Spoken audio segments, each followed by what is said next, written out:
Okay, so when this happens, you're going to have less than 24 hours to get your money out of your bank. All right, so let's talk about it. No! God, please, no! No! No! No! This is the Hey Ed YouTube channel, and I am your host, moderator, and all-around nice guy, Edward Anderson. I'm not a financial advisor. Don't construe anything that I mention in any of my videos as financial advice. Always do your own research before doing anything with your money. Today, we're going to be talking about the banks, the banking system, the financial system, okay? Our rock-solid banking system, right? And it's important for you to know that when this happens, when this event happens, you're going to have less than 24 hours to get your money out of the bank. Now, in case you aren't aware, okay, when you make a deposit into your bank account, you're not really making a deposit. That is a misnomer. When you put money into your bank account, you are loaning your money to the bank, all right? So the money is legally not considered your money if it's in a bank. You are considered an unsecured creditor.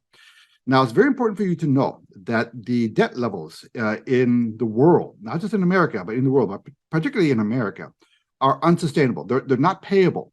Now, whether you use the debt to GDP as a measure or any other ratio of debt, the amount of debt that we have accumulated is not payable. There's too much debt floating around in the system. In the Western world, we are debt-based societies, okay? We are so burdened with debt that it is suffocating us and is suffocating our growth. And in the past 10 months, the Federal Reserve has raised interest rates at the fastest rate since 1982. And as interest rates go up, the cost of servicing that debt goes up as well.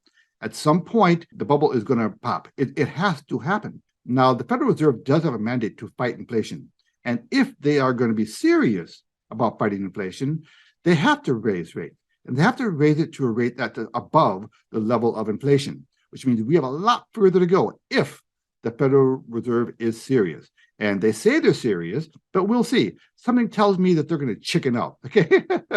I don't think they have the guts to fight inflation seriously. There's too much political consequences to doing that. But we'll wait and see. But the point is, interest rates are up very sharply year over year. And that puts a lot of pressure on everything that has a loan attached to it. Mortgages, car loans, treasury bills, you name it. Anything that is a debt instrument is becoming more expensive to service. Now, one important little stat here that should perk your ears up here, that in December, a major U.S. home builder, I want to say it's Toll Brothers, but I don't remember exactly, but I do remember the stat. The cancellation rate was up 68% in the month of December alone. That means people have pulled out of building their house. They said, you know what, never mind.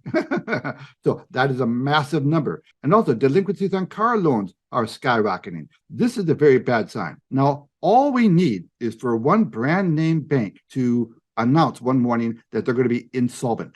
And when they do, you're going to see a cascading effect. You can see a domino effect of all the other banks starting to make the same announcement. Why?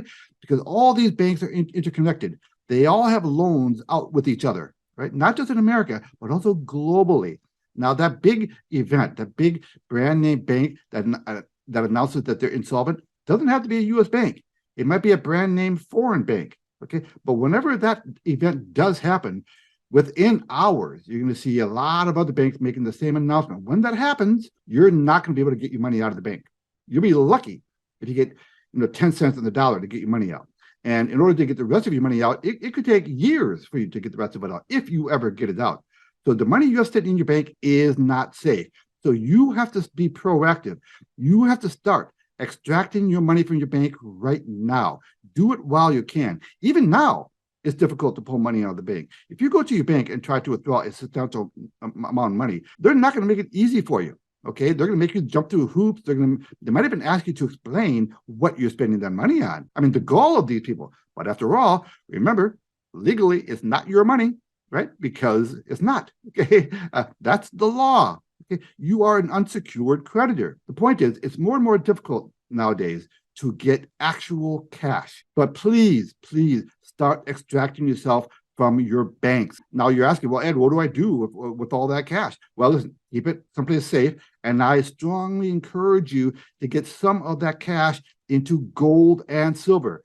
I've got a spectacular program that I can refer you to called 7K Metals. My group members are all over 7K Metals, and we love it. Gold and silver is the only actual money in the world. So when all these fiat currencies start to crash, we're preserving our buying power with gold and silver, so that we're going to be able to go in and pick up, hard assets like houses and luxury cars for pennies on the dollar, because we preserved our buying power by having it in gold and silver. But listen, at the very least, just get your money out of the bank. All right, at least some of it. Personally, I keep 3 or 4 months worth of bill paying in the bank, and that's it. Now, when you buy gold and silver, you're not buying anything. You're just moving your assets from a really bad asset class to a solid one. Okay, you can always move it back into your fiat currencies whenever you want, and chances are really good you're going to be able to buy more of your fiat currency, because when the value of your dollars or the fiat currency, if you're going to go down,